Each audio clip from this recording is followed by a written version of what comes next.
Hello and welcome to episode 105 of the She Must Knit podcast. My name is Erin and thank you so much for spending some of your time with me today. I hope you guys have had a good 2 weeks. I think it's been about 2 weeks since I last recorded.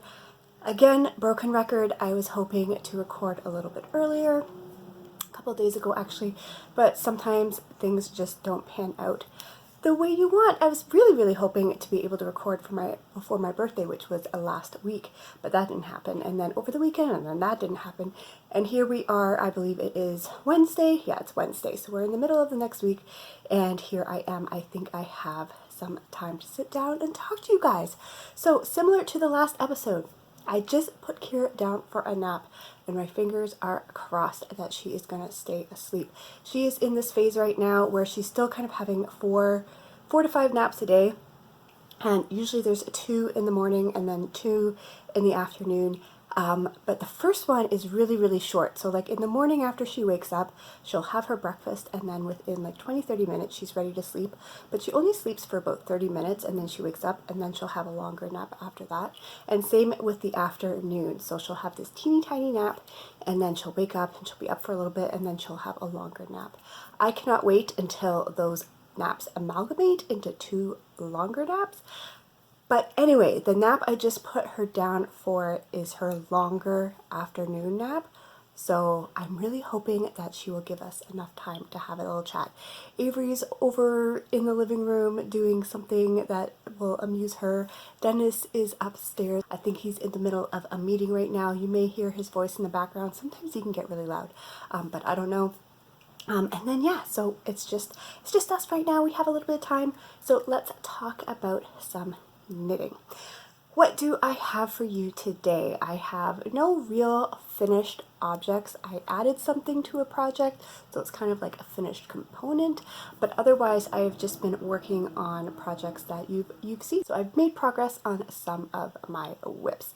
So I think what I'm going to do is talk about the little bit that I finished first, and then we'll go into the main projects that I've been working on. So what I'm talking about is my Cozy Memories blanket. Often if there's a day where I want to get a little bit of knitting done and I just don't have the time for a bigger project, I'm finding my little scrappy blankets to be a really good way to do that. I really need to get back to my crocheted blanket. I don't think I've touched it since Christmas, and I was thinking actually this week, I'm like, you know what I should do? I should just sit down with it and weave in all those ends, because all of the minis that I put in over the holidays, I didn't weave in any of those ends, and that's very unlike me. Usually I weave in ends as I go. That's just something I like to do. It just keeps things very manageable, and I don't think I did that. So I was like, one day, if I have an afternoon, if I have a little bit of time, I should weave in all those ends, and then maybe that would give me the motivation to sit down with that project again and get some more minis added in, because I was really hoping to finish that blanket this year. But anyway, back to my Cozy Memory blanket.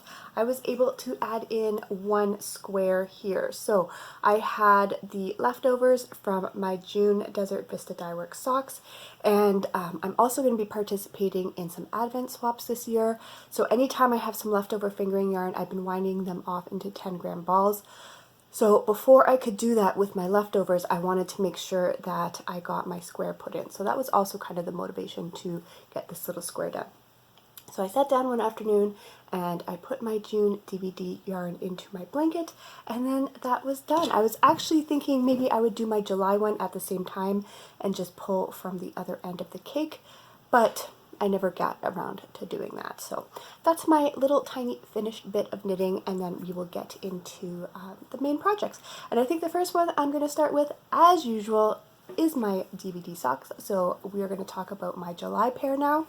And I have finished my first sock. So the last time I showed them to you, I had just cast on, I had just started. I think I maybe had the cuff done of the first sock, and now I have completed that first sock. So these are for me, and the colorway is called Story Bridge. I really love how this color combination is playing together. This is just, to me, a very happy looking sock, and I actually did do a contrast toe. That's something that I'm starting to be interested in as I order more skeins from Susan. I'm starting to add a contrast toe. I kind of wish she would have one page with like all her solid colors that you could just pick from. Right now, what I have to do, it's a little tricky to find her mini skeins. I just go into the search bar and type in mini skein or mini or something like that, and then the listings will come up, and she does have some that are like pre-coordinated to any kind of sets she has going on, but then she has a listing where you can just order a mini, and then in the comments you kind of tell her what color you want. So usually when I do that, I'll look at the skein that I want to match it to and just be like, oh, could you match, you know, the turquoise, or could you match the golden yellow? And then she does that. Now, funny enough, with this one, I actually ordered this mini with a different skein of yarn, but when I picked this skein for my socks this month, I was like, this skein, this little mini goes really well with this pink. Like, you would think that that's almost an exact match, and this might be made from the same dye that this stripe was done with, but I did not request this mini to match these socks, so I thought that was interesting. Anyway, I decided that I wanted to do some contrast toes with these socks. I just thought it would be kind of fun. I had debated on doing a solid cuff, but I really like to have the stripy cuff. The way that I knit my socks is I use the stripe repeat to kind of dictate the... I know I was talking about my socks, but we are going to be interrupted for just 1 second. Avery came running into the room. She heard me recording and she wanted to say hello. So come say hello. Make yourself known. There she is. How's your summer going so far? Good. Yeah. Has it been exciting? We haven't been able to do very much, have we? Not really. Yeah. The only thing that is happy about this year in our house is my baby sister. Yeah. That's one good thing from this year, right? Right. Yeah. Okay. We'll see you later, okay? So there was Avery, in case any of you guys were missing her. I know last summer, because we were doing library visits and stuff like that, I'd added a lot of little clips into the end of videos on the activities we did. We haven't really been doing any activities. I believe I heard that this week, this coming Friday, we're supposed to be going into the next phase of reopening, which means parks will be open. So I'm hoping we can at least get out and do some park visits. The splash pads are open, and Kira is getting to the point where we can kind of go out, and if she's tired, she will sleep in her little seat. Hopefully those visits will be in our future. But back to my socks. I have no idea what I was talking about. I think I was talking about the cuff and how I like to use the stripe repeat to kind of dictate the length of the cuff, and then also for the leg. So I didn't want to use the mini skein for the cuff, but I'm pretty happy with the contrast color just in the toe. So yes, this is the first sock. As I said, I am making these for myself. These are my birthday month socks. So I cast on 81 stitches. I did my usual 2x1 rib. I did the length of the leg to be another stripe repeat. You can see it goes from kind of that golden yellow to the golden yellow. And then I started the increases for my heel, and I like to do the heel increases in reverse stockinette because it's just easy for me to see where the increases go. And then I decrease down to where you join in the round again, and then I continue on the foot. And for me, I like to do 50 rows from joining back in the round to when I start my toe. So that's basically how I like to construct my socks. I just find it's a pattern that works for me. It fits me really well, and I find it fits other people really well. Like the heel fits other people really well too. So all I need to kind of determine if I'm making socks for other people is the length after joining in the round to the toe. So this is my first sock, and I have started my second sock. So here's the start that I have for the second sock. You can see that I am working through the cuff. I haven't quite got the full repeat done on the cuff. And here is the yarn. I decided to rewind it into a ball because for this pair, I am doing what I've done in the past where I rewind the cake so that the stripes are reversed. You can see that I made it so that it started again with that turquoise blue, but then the stripes are going in the opposite direction. So I think when I started this, when I cast on this sock, I wasn't somewhere where I could easily get to my my Swift and my winder. So I decided just to wind it by hand, and then it would be all set to work from and to get the stripes going in the opposite direction. So this is where I am on my second sock. I actually finished the first sock right around the middle of the month, which is typically my goal, but I didn't cast on that second sock until a day or so ago. So I think I'm still going to be okay in terms of finishing by the end of the month. I know I can finish a sock in like 4 days. I can finish a pair. If I have all the knitting time in the world, I can finish a pair in 4 days. But I know I can definitely finish a sock in 4 days if I can work on it fairly consistently. So we still have time.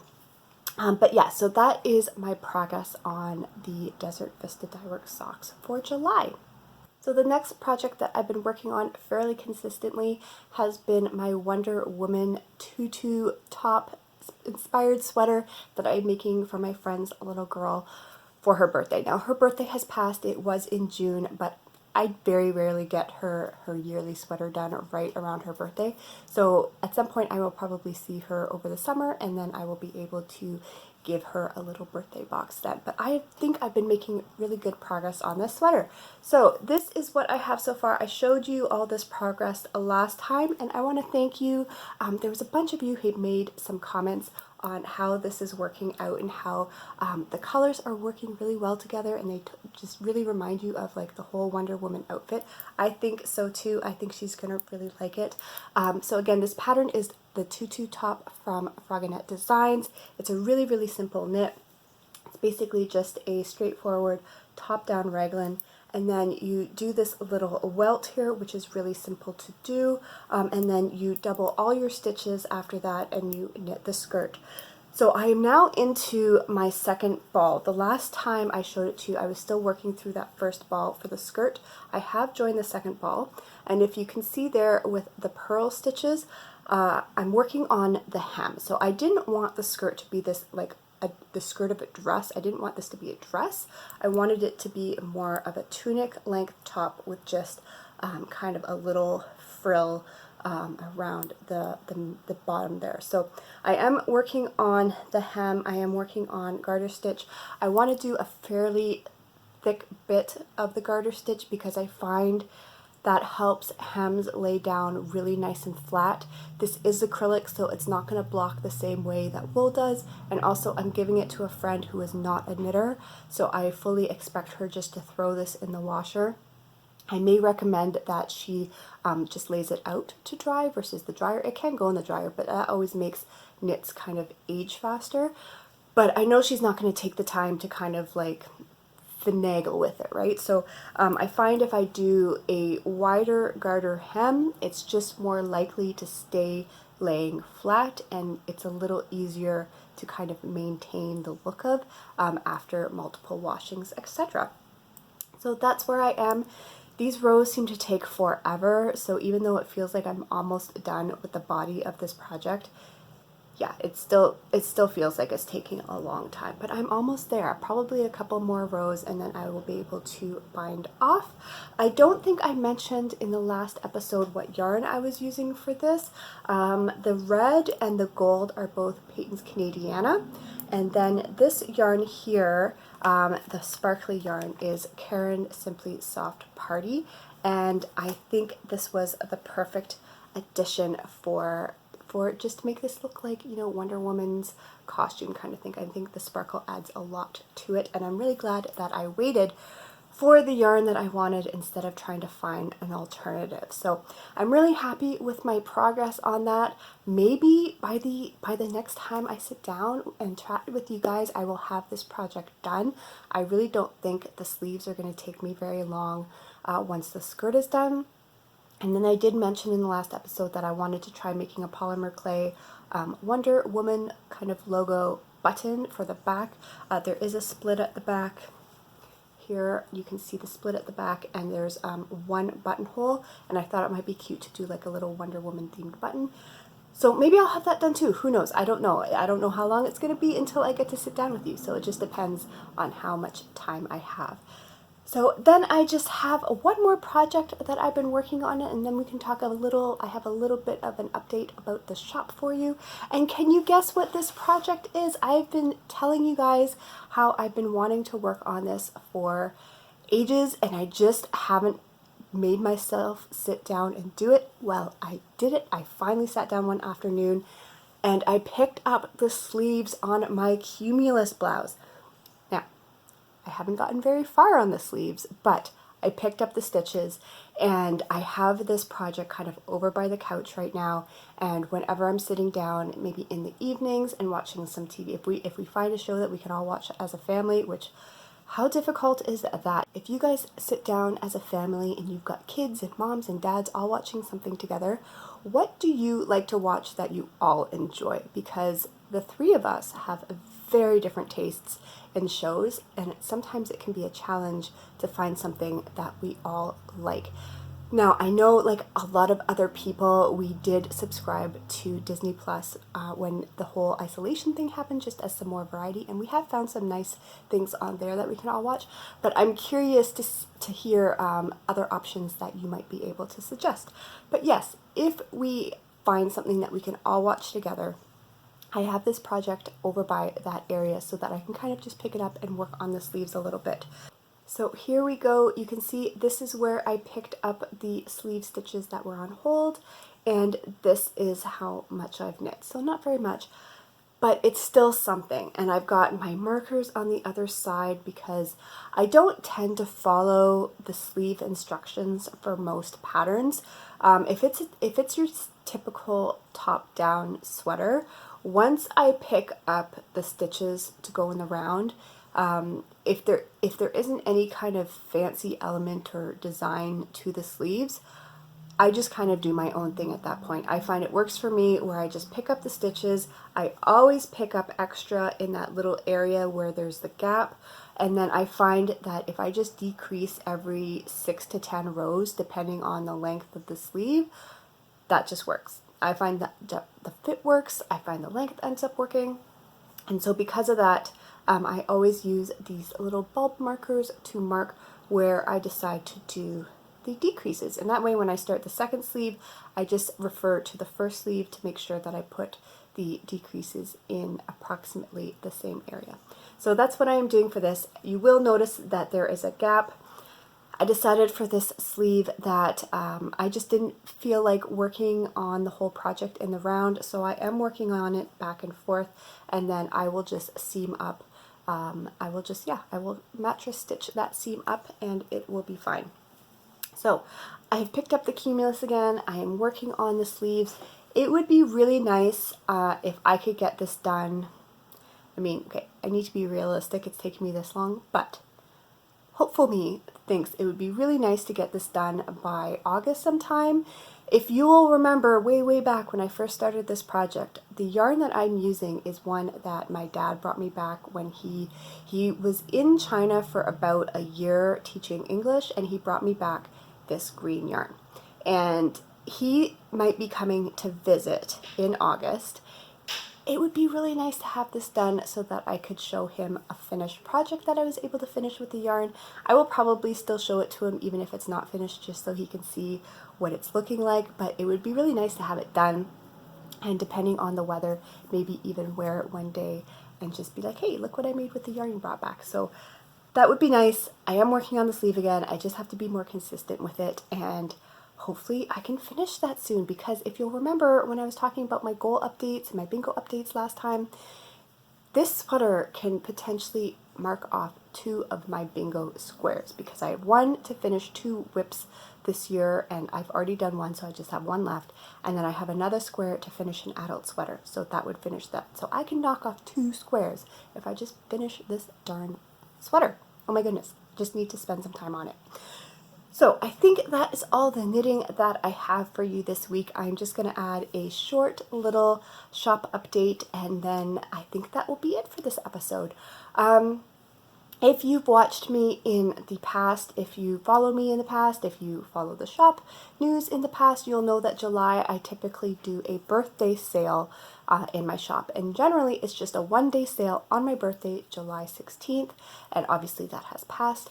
But this year I decided to extend it for a week just because of everything going on. It would just be easier for me, and also with all the shows being canceled, I know a lot of people haven't had a chance to, like, I haven't done any shows. Now, some of them I wasn't going to be able to do anyway because of Kira, but even if she was not a factor, I would not have been doing any shows this year. So I decided to extend it for a week. So it was supposed to go from July 16th to July 23rd, which is this Thursday. Now, because I was not able to record a few days ago like I was hoping to, so I could let you know about the sale, I'm going to just leave the coupon code up until this Saturday, which would be, I guess, July 25th, so that if you're watching this and you would like to take advantage of a sale coupon, you can until July 25th. So the code is birthday, and that will give you 30% off any ready-to-ship items. So ready-to-ship bags and ready-to-ship yarn, it will apply to. It will not apply to custom orders, and it will not apply to any clubs. So that coupon is out there if you would like to use it. And then if you have been looking forward to maybe seeing some new items in the shop, I have finally had the time recently. I think last week there was a good 2 to 3 days that I was able to sit down and work at my sewing machine, and I'm finally getting back to sewing some new items. So I've got lots of really, really cute prints that I'm so excited to work with, and that I think a lot of you are really gonna like. So I am aiming to update the shop with new prints, new bags in August sometime, as well as new yarn. I've got a whole bunch of yarn that I ordered at the beginning of the year. I've got some new bases. I've got some new kind of put-ups. I have like a big, I think 150 gram skein of like fingering weight yarn. I had bought them with plans on dyeing them up for the shows that I was going to be doing in the fall, but I'm not going to be doing any shows, so I'm going to get those dyed up in some fun colors and put them in the shop. So when I have most of the stuff done that I want to have done, and when I have a date that I'm going to be putting everything up in the shop, I will let you know, but you can have that to look forward to if you have been looking for some new items. But otherwise, I think that is it for this week. I hope you've had a wonderful week. I hope you have some fun plans for the weekend as things open up and things are kind of getting back to normal a little bit. But yeah, I hope you have a fabulous weekend, and I will talk to you soon. Bye.